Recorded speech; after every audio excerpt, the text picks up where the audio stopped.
Hey guys, Yankee here, and today I'm going to be doing a bit of a different kind of video than I would usually do. As you can see from the title, I am currently without power.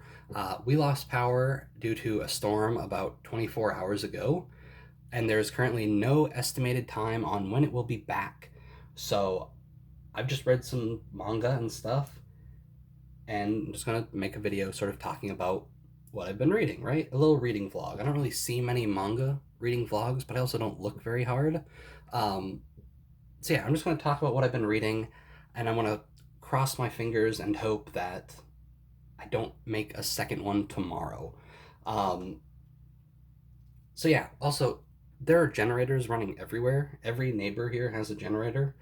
So if you hear like a noise, that's what it is. I don't know if my camera will pick it up. Um, but let's just talk about the stuff I've been reading because I've got a decent amount of variety here. Um, excuse me. The first thing I read, also the lighting might be weird. I'm using my camera's flash because I record on my phone. So the lighting might be weird and you might see little like dust particles fly through. So sorry about that. Um, we're going to have to deal with it. So, first thing I read was Tamamo-chan's A Fox Volume 4. This is a volume that I had started a few days ago.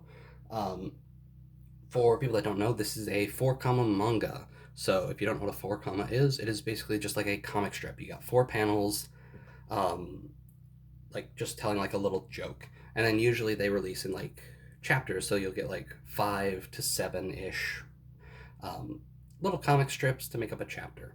Um, this is only a 6 volume series. I have all 6 volumes. I like 4 comma well enough, and this series is enjoyable. The thing is, I don't particularly care about reading 4 comma in bulk. So, like I said, I started this a few days ago, read a couple of chapters, had a good time with it, set it down, and moved on to doing other things. Um, I don't know, like, for me, it's just you pick up, you read a few pages, you have a little laugh, you move on. This series is pretty good. The whole premise of Tamamo being a like fox spirit that everybody knows is a fox spirit who's trying to be human is fun. Um, yeah, and at the end of this volume, they introduced a new character from Egypt, a like Anubis, which is cool.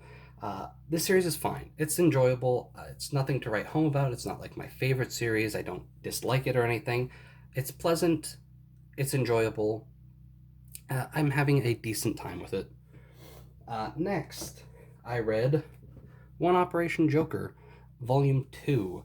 This series is ridiculous. I like it a lot. First volume, Joker accidentally knocks Batman into a vat of chemicals and it turns him into a baby. And now Joker is raising Batman to try and get him to be Batman again. Um, it's just absurd and silly and like, all right, here is the Joker trying to get Batman enrolled in like a daycare so he can go and do crime in the middle of a like he's kidnapped a bunch of the Gotham City police and has them tied up. And in the middle of that, he gets a call from the daycare saying that the baby is sick, and so he has to stop and run back. And it's just like ridiculous and fun. Um, it's only 3 volumes too, so the third volume is coming out sometime next year. I'm enjoying this a lot. I'm also enjoying the Superman food one, Superman vs. Meshi. I ordered volume 2. It just hasn't come in yet, so I'm looking forward to that. But yeah, this is ridiculous. Harley gets to be on the cover. I don't usually care for Harley Quinn. She's usually written uh, annoying, but she's okay in this. She's only made a couple of brief appearances, like one chapter in volume 1, one chapter here. Um, but yeah, this is just a fun, silly, not even superhero manga. It's just a supervillain raising a baby. It's ridiculous. It's fun. I like it a lot. Next, these two are in the same series, and that is To Love Rude Darkness, Volume 8, and To Love Rude Darkness, Volume 9. Why did I start reading these? A few days ago, just before we lost power, oh, I shook my camera, I ordered Volumes 5 and 6 of the 100 Girlfriends Who Really, Really, Really, Really Love You. And I just really wanted to read that. And so we lost power. And the first thing that came to mind was like, man, I wish those volumes were here. I really want to read some like silly harem stuff. And so I looked at my shelf. I'm like, all right, there's two harem series I own all of that I haven't finished. One is Sekirei, and the second is To Live Through Darkness. And I grabbed these only because they were like closer on my shelf. Sekirei is buried behind a bunch of stuff. Plus, I was reading this not too long ago, so I don't have to start from the beginning. I kind of remember where we're at. So I just picked this up. I've talked about To Live Through Darkness a bit on this channel when I was getting it in manga halls and stuff, how I watched the To Love Ru anime, and then I watched Moto To Love Ru, and was a bit confused because I missed some stuff, because at the time I didn't really understand OVAs and how sometimes you gotta watch those between seasons, because they're important. And then when I got to the Darkness anime, like, the tonal shift kind of threw me off. Haruna and Lala being sort of pushed to the background, so Momo and Yami can come to the front. I didn't care for, so I didn't finish that anime. And I still kind of have some issues with that here. I like Momo. I like Haruna, and so having them sort of pushed to the back kind of sucks. We got a nice Momo chapter in this, which is good. I enjoyed that a lot. Haruna doesn't really do much still, but that's fine. I'm coming around on Momo a bit. I didn't care for her being like, what is it, the harem plan, right? Her sort of trying to manipulate everybody into this big harem. I don't care for that. As we go on and she's telling more people and stuff like that, and now she's more open about it, I'm kind of coming around. Still not a fan of Momo at this time, though. Yami's great. I like her. She's fun. Her story is interesting. She has like a secret darkness mode, I think, or something like that. There's hints of it from Nemesis, right? That there's something lurking inside Yami. So I'm excited about that. I also have like had a weird moment with Volume 9 where I've never read this manga. I bought it and I collected it while I was getting the regular To Love Ru. Um, but there's just a chapter in Volume 9 that I swear that I've read. And it's the chapter where the ghost girl, is her name Oshizu? I don't remember. Hold on. It is. Where are you? Please tell me your name is in here. Oh no, she's not in the character pages.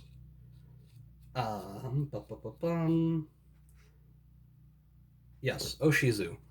Where she is following Mia around. Whoa. She's following Mia around trying to be friends with her, right? Because Oshizu went into like Mia's mind and saw like the true her, because she's also like a weapon or whatever. And now she's seeing her sort of become close with the other characters and trying to get close to her. That's not the part I remembered. The part I specifically remembered is, what is it, Celine, the little baby, and the vacuum, that invention that Momo made that goes, or not Momo, why do I keep calling her Momo? Lala, that Lala made. That's going to be completely confusing when I was talking about 5 minutes ago when I'm like, I don't really care for Momo. I miss Momo. I meant Lala. um, the vacuum thing that Lala made that like sucked up. Oh, what is the third sister's name? Nana? Sucked up her panties, and then sucked up Mikado Sensei's clothes. Like, I have distinct memories of that scene. And I don't know why. I don't remember reading that chapter. I never followed this like during fan translation or anything like that. So I have no idea where I saw this. But I just have a distinct memory of it, and so that was kind of strange. But yeah, To Live Through Darkness, it's okay.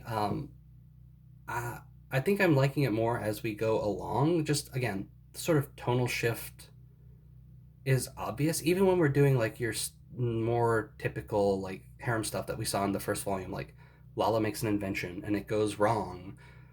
Like still throughout that manga, like the tone does feel different in spots, and I'm not really quite sure how they did that, but it does feel very different than the original still, even when it's doing the same things.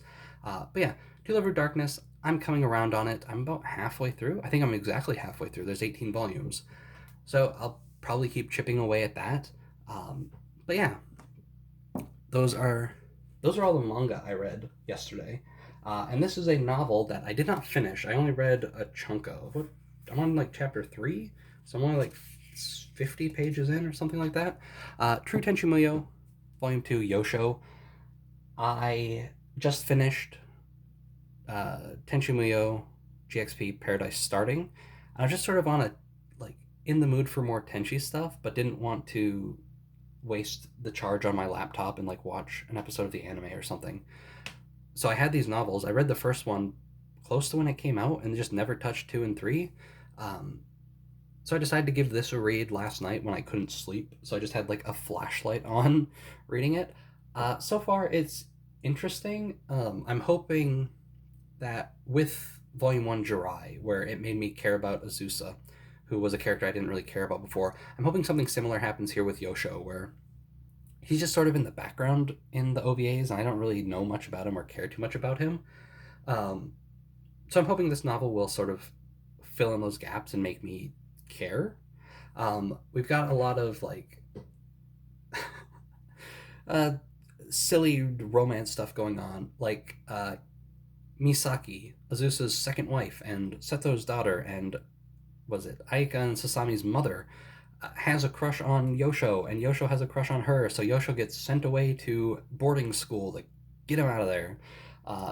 Things like that is kind of silly. Like that's just Kajishima really likes doing that apparently.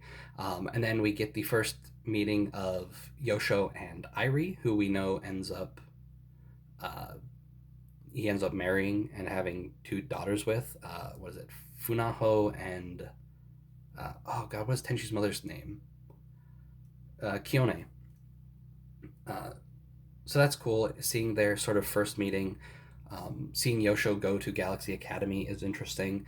So far, I'm really liking this. I looked at the chapter list, and so it's going to be like him going to school, him coming back, and then eventually the battle with Ryoko. So I'm looking forward to that. And one thing I'm enjoying about this so far is outside of the prologue, which is set sort of during the anime, and we have like Washu and Sasami and Aika screwing around.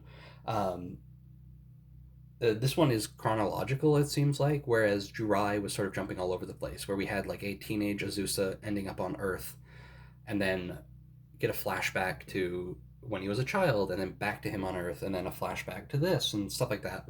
Um, so I'm enjoying that this one is a bit more straightforward so far, and I'm hoping it sticks with that. But so far, Yosho seems interesting enough. Irie seems fun. But yeah, that is everything I've read yesterday while we had no electricity. And as of recording this, we still have no electricity. So I'm probably going to start reading something right after this. So it looks like there's probably going to be a part 2, which I'm not very happy about, but I guess I'll deal with it. How do I want to angle this? I'm trying to get a thumbnail, by the way. I'm too lazy to just take a picture and use that. That looks good. I'll screen cap that, use that as a thumbnail. So yeah, there's my reading vlog. Ugh, having no electricity sucks. Having no internet sucks. But at least I've got a shelf full of books I haven't read yet that I can sort of keep myself occupied with. Anyway, hopefully there won't be another one of these videos, but if there is, I'll see you guys tomorrow. Anyway, see you next time.